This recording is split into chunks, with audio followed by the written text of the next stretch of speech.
Coming up on the world's most expensive rides.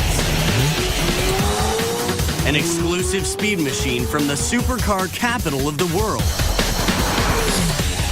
An automotive masterpiece from the glory days of European car making. And race-tested precision from a German legend.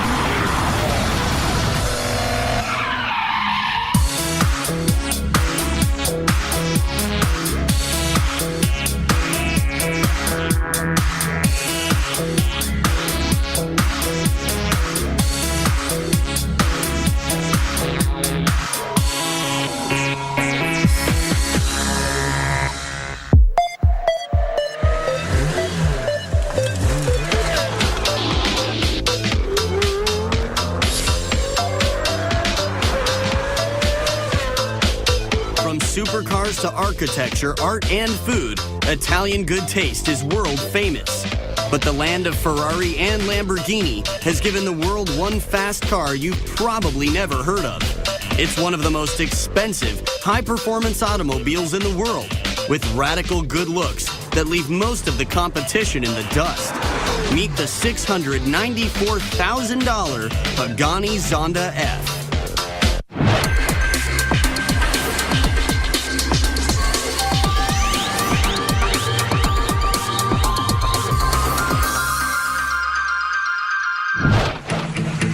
The Pagani Zonda F is a straight-up race car for the road, built in extremely low numbers for a tiny niche of luxury car buyers. They make about one a month, built barely 100 total since the launch in 1999,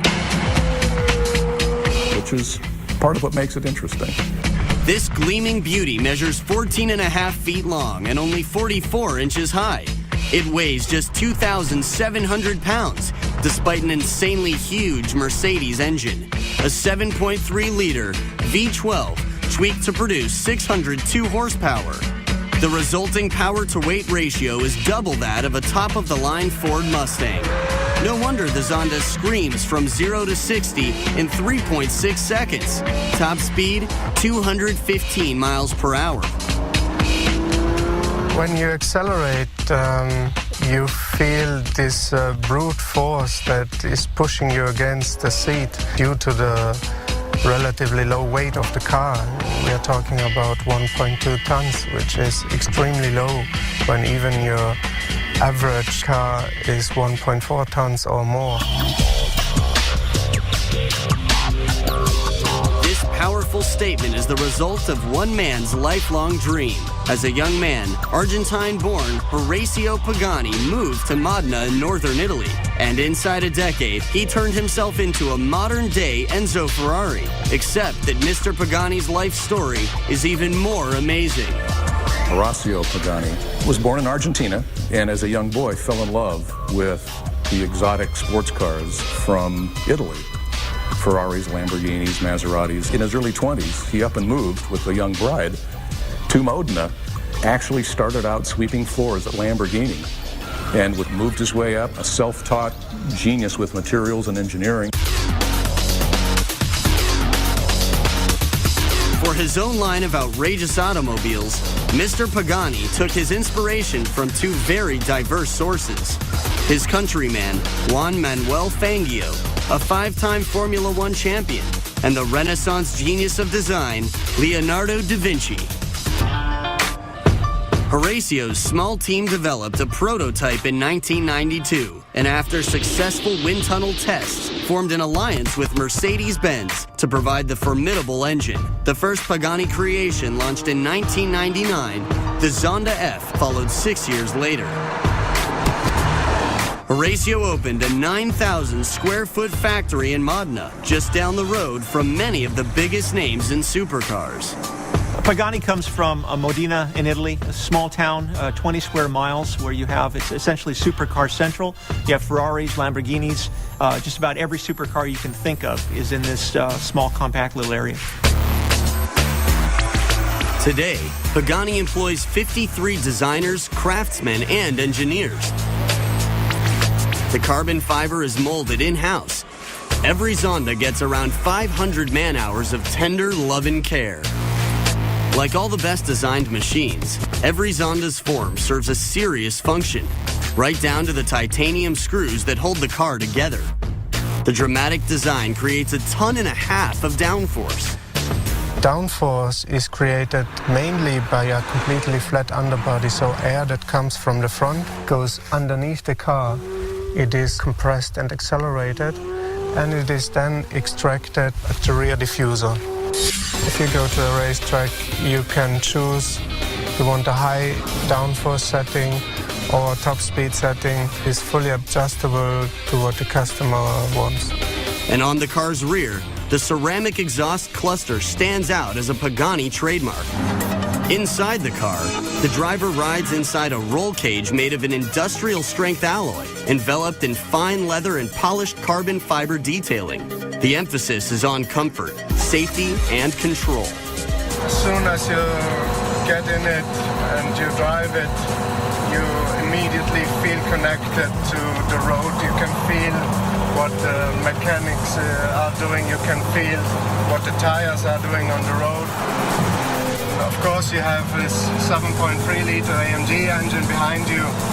You can hear it screaming.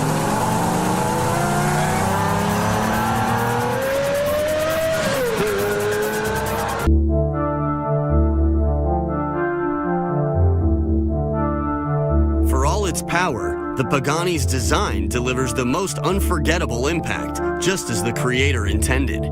You're looking at someone who had a great influence in Lamborghini, a great influence in Ferrari, and created his own boutique environment to create that artwork that's mobile. MSRP for this masterpiece is just short of $700,000.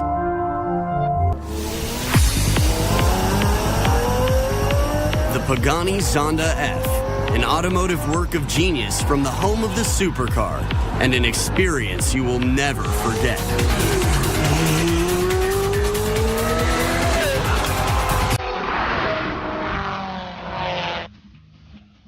The name Bugatti makes most true car connoisseurs go weak at the knees, whether it's for the superlative supercar of today or an exotic work of art from the distant past. But of all the automobiles to spring from the legendary Bugatti brand, this 1931 one-of-a-kind creation stands out as a masterpiece. The Bugatti Dubois Type 51 Coupe might just be the most beautiful car ever produced. If a vehicle could be a rolling sculpture, a rolling work of art that belonged in a museum, then this particular Bugatti would do exactly that.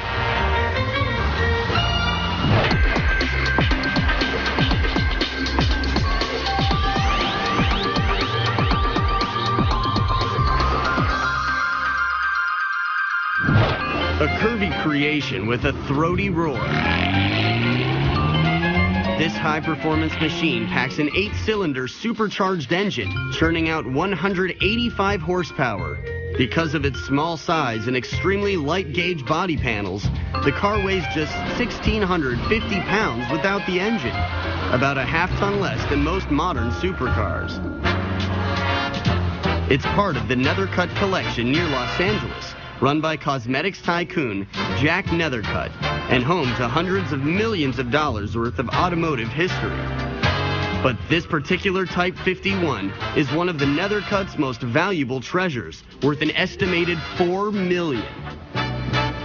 It's a one-off custom car that no other is like it in the world. It's on a short race car wheelbase, and it has swoopiest styling you could ever imagine in a car of this vintage.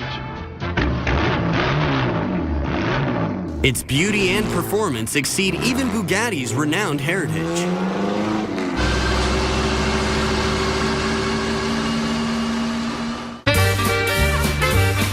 The company was founded in France in 1909 by the eccentric Italian genius Ettore Bugatti. This self-taught car designer and engineer came from a long line of very successful artists, but he turned his back on the family business to create extraordinary-looking cars.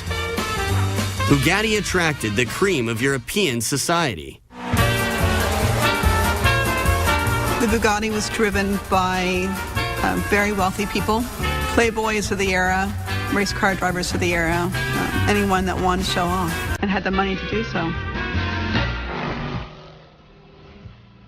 The Nethercutt's Type 51 actually started life as a race car with a boxy front end. But when it retired from the track, the car's new owner wanted a more up-to-date Bugatti look, matching the latest model, the Type 57. So the entire body was rebuilt by famous Parisian coachmaker Louis Debeau. Louis Debeau was a Parisian coach builder who was commissioned to build on this Type 51 GP car chassis a road coupe in the style of the Type 57 Atlantique. So it was truly a unique car, one of a kind, the only one ever done in this way. Even for a Bugatti, this baby's got curves. It's a great, great swoopy car with a tail fin, skirted rear fenders, and long, flowing, beautiful fenders. It's one of the most beautiful cars in the world. But unthinkable as it seems, this masterpiece was dismantled in the 1950s when an American collector bought the car and split the body from the chassis. He took the chassis and sold it to Mr. Nethercutt, and he sold the body to another collector. So for many years, the two were completely separated. A staggering 40 years later, the Nethercutt team got a lead on the location of the distinctive body and tracked it down. And it was now owned by a gentleman from Colorado who had it mounted on a replica Type 51 Grand Prix chassis and used it on different tours. After this gentleman's death, we bought that car to get the body. At Nethercutt's world-class restoration facility, a 15-strong team of experts went to work, but the old Bugatti parts were nowhere to be found. So as they often do, these craftsmen resorted to making their own, exact to the last detail. Originally, this stud only had thread about up to here. This is an original stud here, and you can see how much deeper the thread is on it. So in order for the stud to fit down into the block far enough, we had to extend the thread and then round the end of the stud off like the original ones were. The Type 51 project took 2 years and an unfathomable amount of resources and money to complete. The end result is completely authentic, fully functional, and of course, stunningly gorgeous. My first reaction was it was such a modern look to it. That was so low to the ground compared to most cars of that era. And then it was just so stylish. It was incredible. I've never seen anything else quite like it. But despite the Type 51's good looks, it can be pretty ugly to drive. This is still a race car after all, and must be treated with care. The startup process alone is incredibly complex, requiring 9 separate steps to prime and turn the engine. To start up the Type 51 Bugatti is a bit of a complicated process. It uses an air pressure fuel system. So the first thing you do is turn on the hand pump, pump some air pressure into the fuel system, turn on the engine air pump, adjust ignition timing, turn on the fuel shutoff, prime the engine, and hit the button.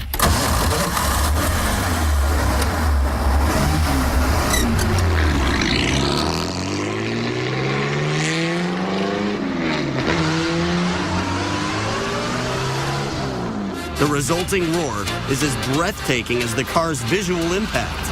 Every bit as memorable as Bugatti's modern-day, mind-blowing Veyron. The Type 51 is way ahead of its time. Most people don't believe that that car was built in the 1930s. Most people feel that it's a modern car. It kind of looks like the Batmobile. But it is a 30s French automobile. They were way ahead of the game at that time. The Bugatti Debeau Type 51 Coupe, a supercar long before the term was invented.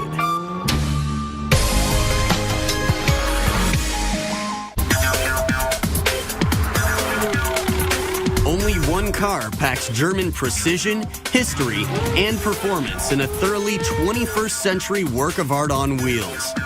Feast your eyes on the pure, clean design and uncompromising performance of the $450,000 Porsche Carrera GT.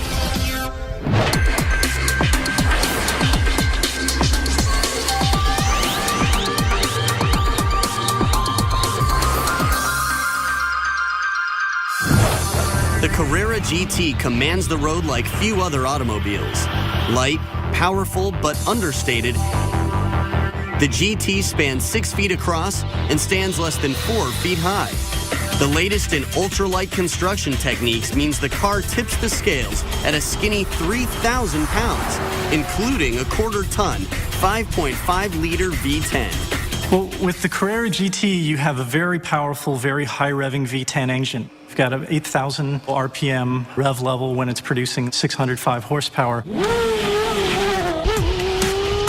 The GT delivers 3 times the horsepower of a Ford Mustang at 22 times the price. A Carrera GT will run $440,000, and to put that in perspective, you can have 2 Lamborghini Gallardos for that, 3 911 turbos, or you can have 1 Carrera GT.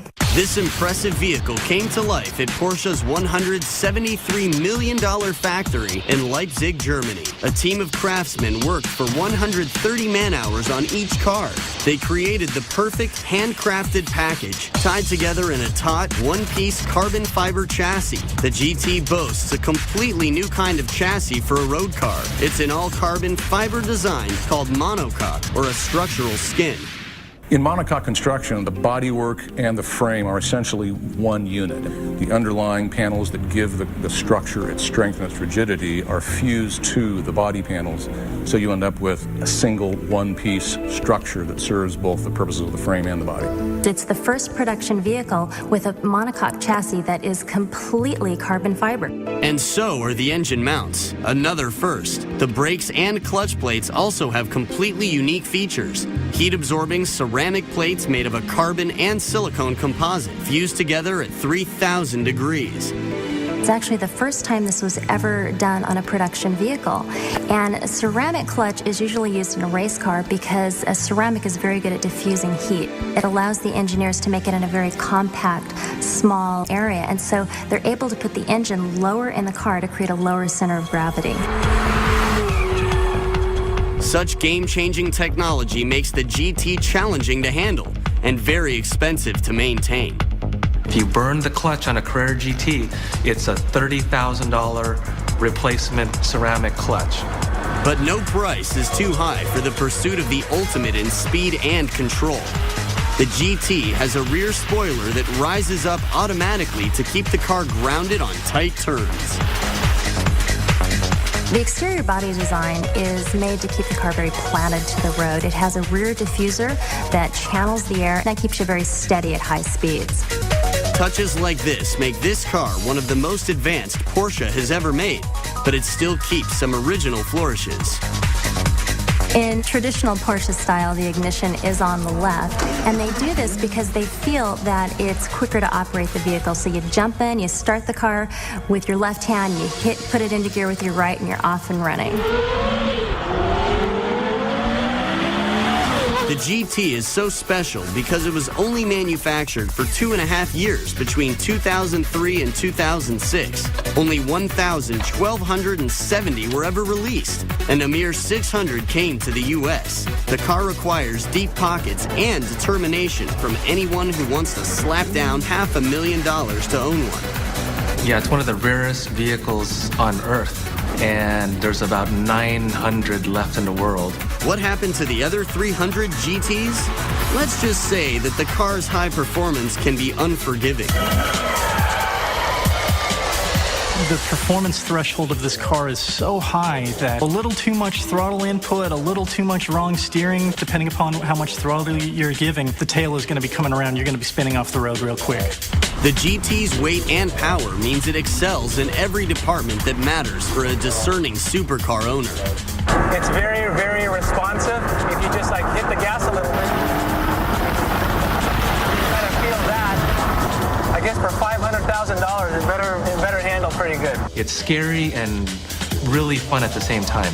And in the hands of an expert, in controlled conditions, the car's extreme capabilities are very much part of the appeal.